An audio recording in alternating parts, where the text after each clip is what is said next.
3 പെണ്ണും ഒരാണുമാണ്. 3 പെണ്ണും ഒരാണുമാണ്. അപ്പൊ സ്വത്തവകാശം എങ്ങനെ പോകും? അത് സ്വത്തവകാശം എന്ന് പറഞ്ഞു കഴിഞ്ഞാൽ നിങ്ങളുടെ മനസ്സിലുള്ളത് 4 പേർക്കും കൂടിയിട്ട് 1/4 അങ്ങ് കൊടുക്കുക. ഇതല്ലേ നിങ്ങളുടെ മനസ്സിൽ? അതങ്ങനെ കൊടുക്കാൻ പറ്റില്ലല്ലോ ഇസ്ലാമില്. അതാണല്ലോ ഇസ്ലാമിന്റെ പ്രശ്നം.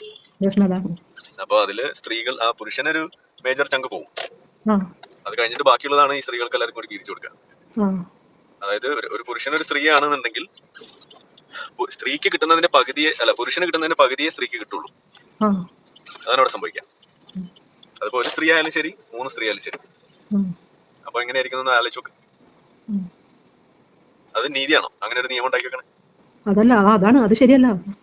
അപ്പൊ നിങ്ങൾ എങ്ങനെയാ ഇതിനെ ഓവർകം ചെയ്യാൻ പോണേ? നിങ്ങൾ കോടിക്കണക്കിന് സ്വത്ത് നിങ്ങൾ എന്ത് ചെയ്യും?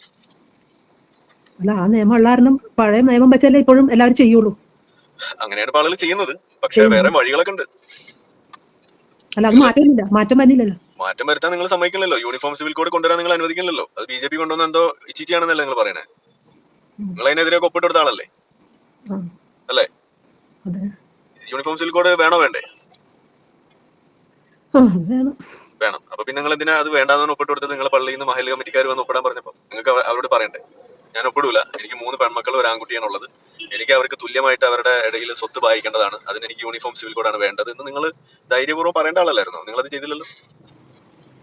മോശമായി പോയില്ലേ? ഇല്ലേ? അപ്പോ നിങ്ങളൊരാള് കാരണം ആ ഒപ്പിന്റെ ബലത്തിലാണ് ഇനി അഥവാ ഇത് വിജയിക്കുന്നത് എന്ന് വിചാരിക്കുക, യൂണിഫോം സിവിൽ കോഡ് ഇവിടെ വരാതിരിക്കുന്നത്. അപ്പൊ ആ പാപത്തിൽ നിങ്ങൾക്കും പങ്കായില്ലേ? എത്ര പെൺകുട്ടികളുടെ കണ്ണുനീരിലാണ് നിങ്ങൾ കൊണ്ടുവന്ന് ഒപ്പിട്ടത്? ഇതിപ്പോ ആൺകുട്ടികളുണ്ടല്ലേ, ഇപ്പൊ നിങ്ങൾക്ക് 3 പെൺകുട്ടികൾ മാത്രമാണെന്ന് വിചാരിക്കുക. അപ്പൊ എന്ത് സംഭവിക്കും ആലോചിച്ചിട്ടുണ്ടോ?